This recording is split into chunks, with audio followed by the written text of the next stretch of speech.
Hello friends, कैसे हैं आप सब। तो डियर, आज का जो क्लास है ये क्लास 6 का चैप्टर 4 है। क्या बताती है हमें किताबें और कब्रें।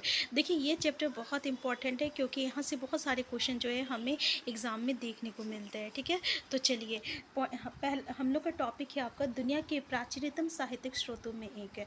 हमने वेद के बारे में सुना है और ये जो वेद है ना, ये 4 प्रकार का वेद है। तो पहले तो आप ये याद रखिएगा, वेद जो है 4 प्रकार के होते हैं। ऋग्वेद है, सामवेद है, यजुर्वेद है तथा अर्थवेद है। इसमें जो सबसे पुराना वेद अगर पूछा जाए तो याद रखिएगा ऋग्वेद है। ठीक है, इसकी लगभग रचना कब हुई थी ये पूछा जाता है तो 35 साल पहले हुई थी। और इसमें कितना प्रार्थनाएं हैं तो 1000 से अधिक प्रार्थनाएं हैं। प्रार्थनाएं किसको कहते हैं तो इसको हम लोग सूक्त कहते हैं। सूक्त का मतलब क्या होता है तो वो चीज़ जो कि अच्छी तरीके से बोला गया है। तो जो विभिन्न देवी और देवता की जो स्थितियों में जो हम लोग बोलते हैं ना, उसी को हम लोग सूक्त कहते हैं। ठीक है, तो यहाँ पे ऋग्वेद में 3 देवता का जिक्र है, जिसमें अग्नि है, इंद्र है और सोम है। कौन है? अग्नि, इंद्र और सोम। ठीक है, तो अग्नि जो है ना ये आपका आग आग का देवता है। इंद्र जो है ना ये आपका युद्ध के देवता है और सोम जो है ये एक पौधा है जिससे एक खास पेय जो है बनाया जाता है।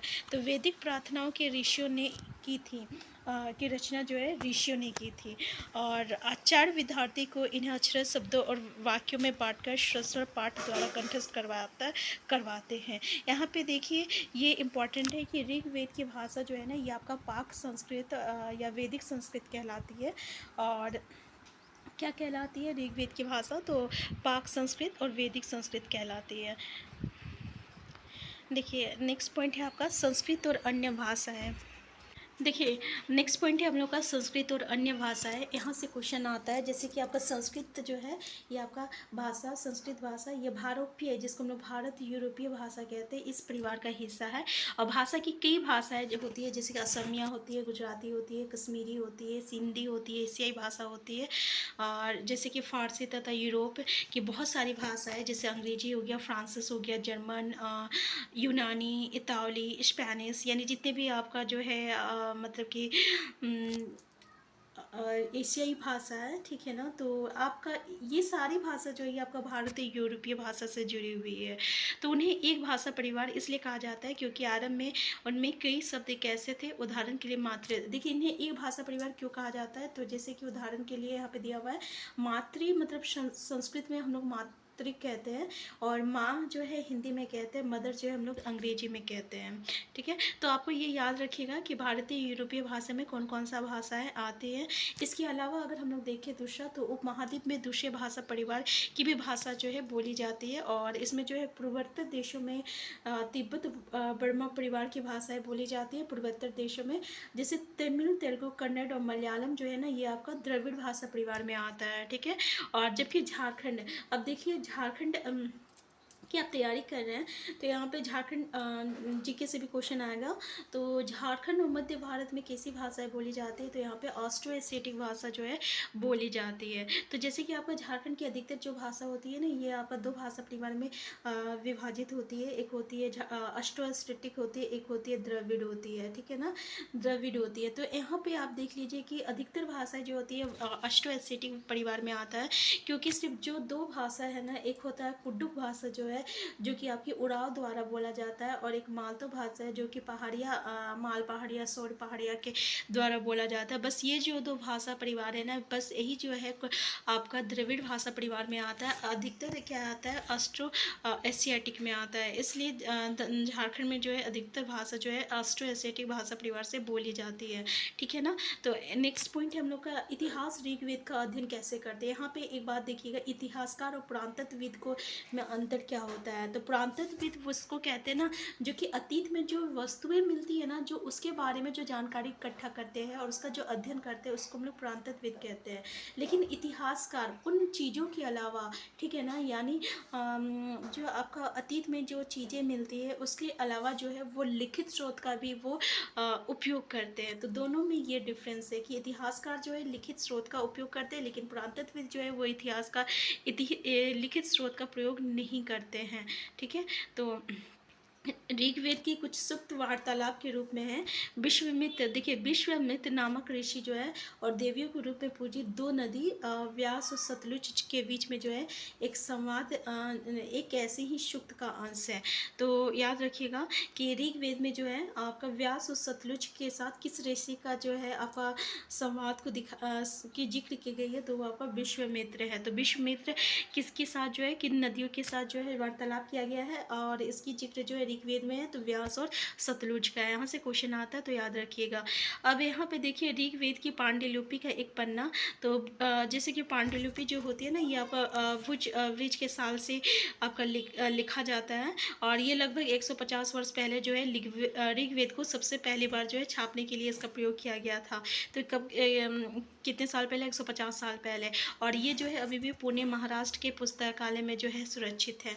देखिए यहाँ पर जैसे विश्वामित्र और नदिया के बारे में जो है उनकी जो वार्तालाप है ना, उनकी चर्चा की गई है। जैसे कि विश्वामित्र कहते हैं, अगर आप इसको देखना चाहें तो देख लीजिए, लेकिन यहाँ से जो इम्पोर्टेंट है वो हम आपको बता देते हैं। जैसे कि यहाँ देखिए ये बताया गया है कि जिस समाज में ऋषि रहते थे वहाँ घोड़ों और गायों के बहुत महत्व होते थे। तो इतिहासकार ये बताते हैं कि उस क्षेत्र में रची गई होगी जहाँ ये नदियाँ बहती है। ये प्रार्थना उस क्षेत्र में रची गई होगी जहाँ ये नदियाँ बहती है। और ये भी वो ये भी सुझाते हैं कि समाज में ऋषि रहते थे और वहाँ घोड़ों और गाय की बहुत महत्व थी, इसलिए नदियों की तुलना घोड़ों और गायों से की गई है। इसका मतलब ऋग्वेद में जो है नदियों की तुलना जो है घोड़ा और गाय से की गई है। घोड़ा और गाय जो रहता बहुत महत्व दिया जाता था उस समय। किस समय, तो ऋग्वेद में। देखिए ऋग्वेद की प्रार्थनाओं में अन्य दूसरी नदी जैसे कि सरस्वती का भी और सिंधु का भी जो एक जिक्र किया गया है, और उसकी सहायक नदी का और गंगा यमुना का भी उल्लेख जो है सिर्फ एक बार हुआ था। ठीक है, का उल्लेख गंगा और यमुना का उल्लेख जो है सिर्फ एक बार हुआ था। ठीक है, तो यहाँ पे दे दिया है एक बार हुआ था। क्वेश्चन आता है, याद रखिएगा कि ऋग्वेद में गंगा का उल्लेख कितनी बार हुआ है, इस तरीके से क्वेश्चन आता है। तो एक बार हुआ है, तो याद रखिएगा। और नेक्स्ट पॉइंट है हम लोग का मवेशी, घोड़े और रथ। जैसे कि मवेशी, घोड़े और रथ जो है घोड़े जो है ना किस लिए इसका इस्तेमाल होता था, तो घोड़ों को लड़ाई में रथ खींचने के लिए लाया जाता था, और इन लड़ाइयों में मवेशी जो है जीत कर लाया जाते थे। लड़ाइयाँ जो है वैसे ज़मीन के लिए भी लड़ी जाती थी जहाँ पे अच्छा चारागाह हो, और या आपका अच्छी ज़मीन हो जहाँ पे वो जो होती है ना, जो जैसी फसलें जो है उपजाया जा सके। और जो युद्ध में जो धन जीता जाता है ना, उसका कुछ भाग जो है सरदार रख लेता है, तथा कुछ भाग जो है पुरोहित को दे दिया जाता है, और शेष धन जो है ना वो आम लोगों को बांट दिया जाता है। यहाँ से याद रखिएगा कि जो आहुति दी जाती है ना, उसमें क्या क्या आहुतियाँ दी जाती है, तो देवी देवता को दी जाने आहुति में घी होता है, अनाज होता है, और जानवरों की भी आहुति दी जाती है। ठीक है, तो अधिकांश जो है पुरुष इन युद्धों में भाग लेते हैं। कोई अस्थायी सेना नहीं होता है, लेकिन सब लोग जो है सभाओं में मिलते जुलते हैं और युद्ध शांति के विषय में सलाह मशवरा करते थे। वहाँ से ऐसे लोग को अपना सरदार चुनते थे जो बहादुर और कुशल योद्धा हों। ठीक है, तो ये क्लियर हो गया होगा। नेक्स्ट है लोगों की विशेषता बताने वाले शब्द। जैसे लोगों का व्यंग्यीकरण जो है ना, उसके काम, उसकी भाषा, परिवार या समुदाय या निवास स्थान या संस्कृति परंपरा के आधार पर किया जाता था। तो ऋग्वेद में लोगों की विशेषता बताने वाले कुछ शब्दों का यहाँ पे वर्णन किया गया है। जैसे यहाँ पे ऐसे दो शब्द जिनका व्यंग्यीकरण जो होता है ना वो काम के आधार पर किया गया है। तो देखिए काम के आधार पर दो व्यंग्यीकरण किया गया है। तो पुरोहित, जिन्हें कभी कभी ब्राह्मण भी कहा जाता था, और जो कि तरह तरह का यज्ञ करता था और अनुष्ठान करता था। दूसरे लोग था राजा। तो ऋग्वेद में जो है काम के आधार पर दो तरीके से व्यंग्यीकरण किया गया है। एक पुरोहित था और दूसरा क्या था, राजा था। ठीक है, ये राजा वैसे नहीं थे जिनके बारे में तुम बाद में पढ़ोगी। ये ना तो बड़ी राजधानी और महलों में रहते थे, और ना ही इनके पास सोना था, ना ही वो कर वसूलते थे। प्राय राजा की मृत्यु के बाद उसका बेटा अपने आप ही शासक नहीं बन जाता था। तो पिछले अनुभाग को एक बार फिर पढ़ो। और ये जनता या पूरा समुदाय के लिए दो शब्दों का इस्तेमाल होता था। एक था जन, और जिसका प्रयोग हिंदी व अन्य भाषाओं में आज भी होता है, और दूसरा था विश्व, जिसका वैश्य शब्द निकला है। और इस विषय जिससे यहाँ पे बोले, जैसे कि अगर हम किसी जनता की या जो समूह होता है लोगों का, ठीक है ना, या अब किसी भी समुदाय का के लिए कौन सा शब्दों का इस्तेमाल करते थे, तो अभी भी हम लोग जन वर्ड का इस्तेमाल करते हैं हिंदी में, ठीक है। और दूसरा जो शब्द है ये आपका विश्व है, जिसका हम लोग वैश्य कहते हैं। तो ऋग्वेद में जो है विश्व और जनों के नाम मिलते हैं, इसलिए हमें पुरुजन या विश्व, भरतजन या विश्व, या यदुजन या वृक्ष जैसे कई उल्लेख जो है मिलते हैं। तुम्हें इनसे कोई नाम जाना पहचाना लगता है? देखिए, जिन लोगों ने इन प्रार्थनाओं की रचना की वो कभी कभी खुद को जो है आर्य कहते थे, तथा अपने विरोधियों के को जो है वो दास या दस्यु कहते थे। तो दस्यु वो लोग थे जो यज्ञ नहीं करते थे और शायद दूसरी भाषा में बोलते थे। बाद के समय में दास जो है स्त्रीलिंग इसकी दासी होती है, इसका मतलब क्या होता था? गुलाम होता था। तो दास वो स्त्री और पुरुष होते थे जिन्हें युद्ध में बंदी बनाया जाता था। उन्हें उनके मालिक की जायदाद माना जाता था, और जो भी काम मालिक चाहते थे उन्हें वो सब करना पड़ता था। तो जिस युग में उपमहाद्वीप के उत्तर पश्चिम में ऋग्वेद की रचना हो रही थी, तो उसी समय दूसरी जगहों पर एक अलग तरह का विकास हो रहा था, ठीक है। तो इसमें जो जो इम्पोर्टेंट है हम आपको बता दिए। यहाँ पे देखिए, गुलाम क्या होता है, दस्यु क्या होता है, और ये विश्व और जन मतलब क्या होता है, ठीक है। अब हम लोग का नेक्स्ट पॉइंट ये है, जैसे कि ये शिलाखंड महापाषाण, महाबड़ा और पाषाण मतलब पत्थर नाम के जाने जाते थे। ये पत्थर दफन करने की वजह जगह पर लोगों द्वारा बड़े करीनी से लगाए गए थे। महापाषाण कब्रें बनाने की प्रथा लगभग जो है 3000 साल पहले जो है शुरू हुई थी। और ये प्रथा कहाँ कहाँ था? तो दक्कन, दक्षिण भारत, उत्तर पूर्वी भारत और कश्मीर में प्रचलित थी। ये प्रथा कहाँ कहाँ प्रचलित थी? तो दक्कन, दक्षिण भारत, उत्तर पूर्वी भारत और कश्मीर में प्रचलित थी, ठीक है। नेक्स्ट पॉइंट है आपका कुछ महत्वपूर्ण महापाषाण पुरास्थल मानचित्र 2 में दिखाए गए हैं, और कुछ महापाषाण जमीन के ऊपर ही दिखे जाते हैं, कुछ महापाषाण जमीन के भीतर भी होते हैं।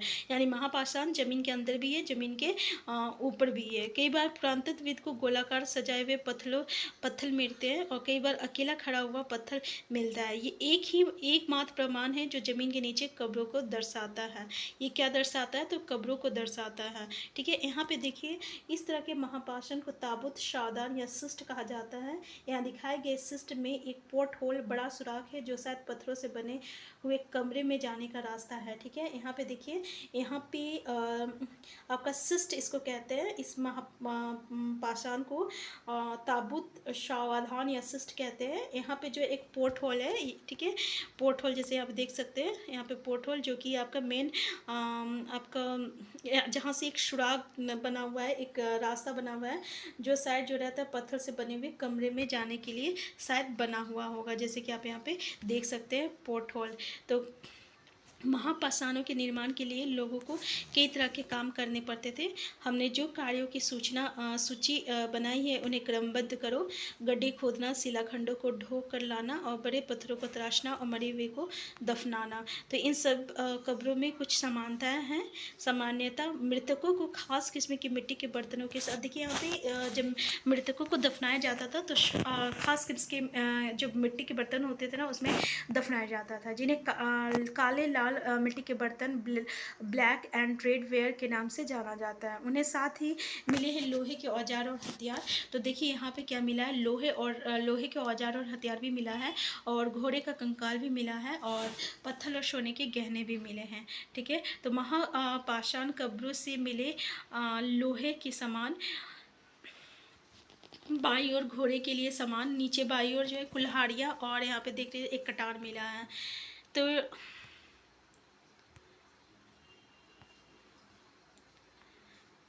ठीक है, तो इसमें ये इम्पोर्टेंट क्या क्या मतलब कब्र से हमें क्या क्या मिला, ठीक है। तो ये भी याद रखिएगा, क्योंकि क्वेश्चन कहीं से भी आ सकते हैं एनसीईआरटी से, इसलिए।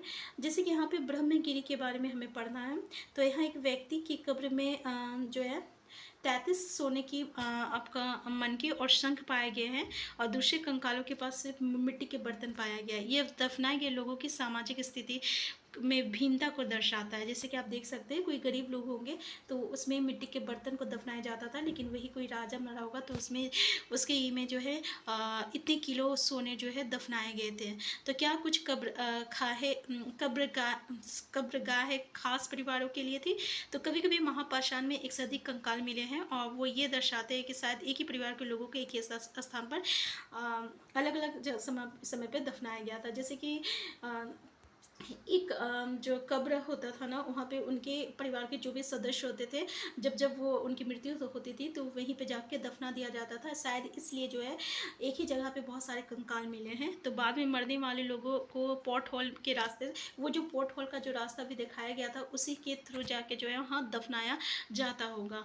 देखिए इनाम गाँव से आपको क्वेश्चन आता है, जैसे कि ये भीमा की सहायक नदी घोड़े के किनारे एक जगह है। याद रखिएगा भीमा की सहायक नदी हमें यहाँ पे घोड़ा बोल दिया था, घोड़ के किनारे एक जगह है।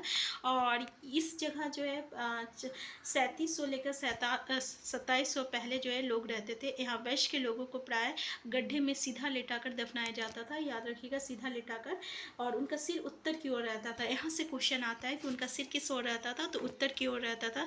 कई बार उन्हें घर के अंदर भी दफनाया जाता था और ऐसे बर्तन जिनमें शायद खाना पानी और दफना गए शव के पास रख दिया जाता था। तो एक आदमी को 5 कमरों वाले मकान के आंगन में 4 पैर वाले मिट्टी के एक बड़े से संदूक में दफनाया गया था। बस्ती के बीच में बसा ये घर गांव के सबसे बड़े घरों में एक था और इस घर में एक अनाज का गोदाम भी था। 100 के पैर मुड़े हुए थे। तो यहाँ पे इनाम गांव से ये क्वेश्चन आपको आता है, जैसे कि कब्र में किस तरीके से दफनाया जाता था। जैसे कि आप देखिए कि उत्तर की ओर माथा कर दिया जाता था। यहाँ पे इनाम गांव के लोगों को काम धंधे, यानी पुरातत्वविद को गेहूँ मिला है, जो मिला है, चावल मिला, दाल बाजरा मटर और तेल के बीज भी मिले थे और कई जानवरों की हड्डियाँ भी मिली है। कई हड्डियाँ पर काटने का निशान भी है, शायद उसे लोग खाते होंगे। गाय बैल भैंस बकरी भेड़ कुत्ता घोड़ा गधा सुअर सांबर चितकबरा हिरन नेवला चिड़िया घड़ियाल कछुआ केकड़ा और मछली की हड्डियाँ भी पाई गई है। तो ऐसे साक्ष्य मिले हैं कि बेर आंवला जामुन खजूर और कई तरह की रस भरिया एकत्र की जाती थी। ठीक है, यानी इस सब की भी जो है वहाँ पे सारी चीज़ें ये आप यहाँ पे देख सकते हैं कि इनाम गांव के लोगों को क्या क्या चीज़ें जो है इनाम मिली है, मतलब कि इनाम गांव से क्या क्या चीज़ मिला है। ठीक है, किसको, तो प्रांतत्वविदों को। तो ये चैप्टर्स बहुत ही इंपॉर्टेंट था, बहुत सारी चीज़ें यहाँ पे हमें जानने को था। तो इसका एमसीक्यू भी हम लोग कंप्लीट कर चुके हैं। उसका अगर आपको नहीं देखे तो आप प्लेलिस्ट में जाके देख सकते हैं। तो डियर, आप हमारा व्हाट्सएप ग्रुप आपको नीचे दिया गया होगा, ठीक है ना। आप उस व्हाट्सएप ग्रुप से जुड़ जाइए। हम जितने भी जो रहेगा आपका एनसीईआरटी का इम्पॉर्टेंट पॉइंट और जो भी आपका एमसीक्यू क्वेश्चन रहेगा ना, वो सारा आपका व्हाट्सएप ग्रुप में जो है हम सेंड कर देंगे। और हम साथ मिल के जो है अब यहाँ पे जेटेट की तैयारी करने वाले हैं और एक एक चैप्टर के डिस्कशन करेंगे, एक एक चीज़ को डिस्कस करेंगे और सब चीज़ जो है आपको व्हाट्सएप ग्रुप में मिल जाएगा। तो आप चैनल में नए हैं, चैनल को सब्सक्राइब कर लीजिएगा और वीडियो हेल्पफुल होगा तो लाइक शेयर करना मत भूलिएगा। Thank you.